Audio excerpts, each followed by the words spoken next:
Hello guys, good morning. Ayun, magluluto po tayo ng sinigang na pork lechon. Ayun. Umpisahan po natin yung ating mga ingredients. Papakita ko po sa inyo. Guys, yung mga ingredients natin, siyempre may kangkong,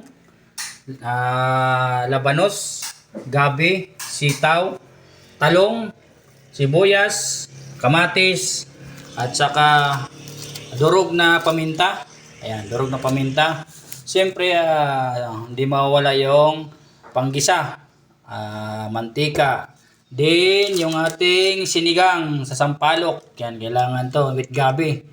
Yan, tapos yung sikreto ng pampasarap. Magic sarap. Yan. Ayan guys, hindi mawawala siyempre yung lechon. Ayan, lechon na binili namin kanina, 3/4 lang yan. Yan, pang pang lunch. Yan ang ulam na ngayon, lunch. So, umpisa na natin magluto. Siyempre, ito. Yan guys, gigisa na natin mga sahog. Yan guys, nilagyan na natin ng tubig para lumambot. Yan. Antayin natin na lumambot para isunod natin yung mga sahog na ilalagay natin. Ayan. Ayan. Nagsama-sama na natin yung mga ingredients.